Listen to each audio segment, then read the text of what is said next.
ఎవరికి చెప్పుకునే బాధలతో సతమతమైతే అవుతుంది తండ్రి.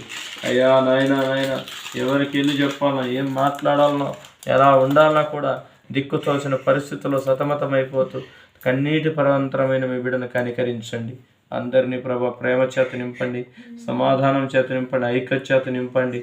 అయా నాయన కుటుంబంలో మీ కార్యం జరిగించండి, మీ రక్షణ కార్యములు జరిగించమని తండ్రి. సంతానం లేనటువంటి మీ బిడ్డను కూడా కనికరించమని కృప చూపమని ప్రార్థన చేస్తున్నాడు తండ్రి.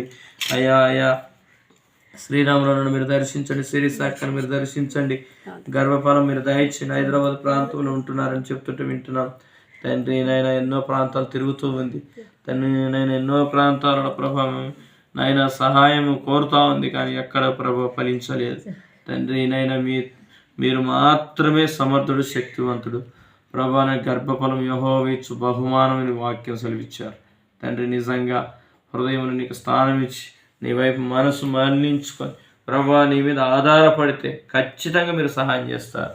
అవిశ్వాసం అనేది ఏమాత్రం వారి శరీరాలు ఆవరించకుండా విశ్వాసాన్ని రేకెత్తించమని ప్రార్థన చేస్తున్నాం. ప్రాముఖ్యంగా ప్రభా ఇక్కడ చేరినటువంటి ప్రభా మీ బిడ్డలందరినీ మీరు జ్ఞాపకం చేసుకోండి అయ్యా. ఈ కుటుంబాన్ని జ్ఞాపకం చేసుకోండి. ఈ కుటుంబంలో ఉన్నటువంటి ప్రతి చీకటి కార్యాలను కాల్చివేసి నీ గొప్ప వెలుగు చేత నింపమని. దహించి అగ్ని దేవ దిగిరండి, దహించి అగ్ని దేవ దిగిరండి. ఏసయ్యా మీరు దిగిరండి అయ్యా, కార్యం జరిగించండి. ఈ ప్రార్థన కూడిక ప్రారంభం నుండి ముగింపు వరకు మీ నామానికి మహిమ వచ్చినట్లుగా, ఈ కుటుంబం రక్షణ వచ్చినట్టుగా, ఈ కుటుంబం సంతోషంగా సమాధానంగా నెమ్మదిగా ఉన్నట్టుగా తండ్రి.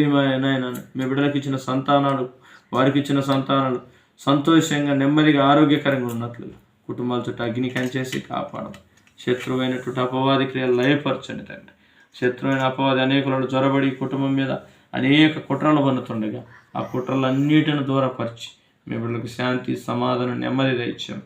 ఇది మొదలుకొని మీ బిడ్డలను కనికరించమని, నా ప్రార్థన ఆలకించమని యేసయ్య సర్వశక్తి కలిగిన నామములో ప్రార్థన చేస్తున్నాను తండ్రి. ఆమేన్.